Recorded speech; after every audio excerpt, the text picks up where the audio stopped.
नमस्कार, मी प्रीती. जयनगरी न्यूज चॅनलमध्ये आपले स्वागत आहे. जय लक्ष्मी तरुण मंडळातर्फे तुळजापूरला पायी जाणाऱ्या सर्व देवी भक्तांना बाबा दावीद बेरकोलू, दीपक रामकृष्ण बेरकोलूतर्फे महाप्रसाद वाटप करण्यात आले. यावेळी मंडळाचे सर्व कार्यकर्ते प्रसाद वाटप करण्यासाठी उपस्थित होते.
रामकृष्ण दाऊद बेरकोले यांच्या स्मरणात तुळजाभवानी पायी जाणाऱ्या भाविक भक्तांसाठी बाबा बेरकोले यांच्या हस्ते महाप्रसाद वाटप करण्यात आलेला आहे.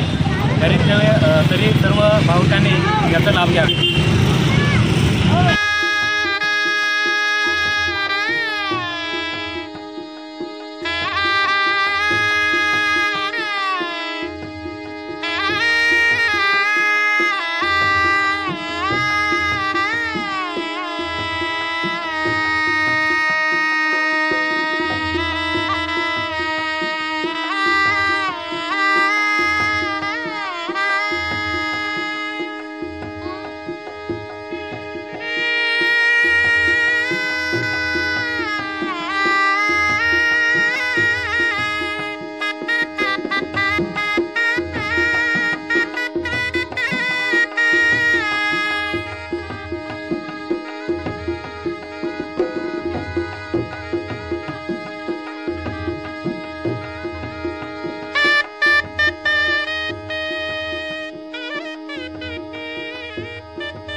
अशाच प्रकारे तुमच्या भागातील बातम्या पाहण्यासाठी जयनगरी चॅनलला लाईक करा, सबस्क्राईब करा, बेल आयकॉनला क्लिक करा आणि शेअर करा.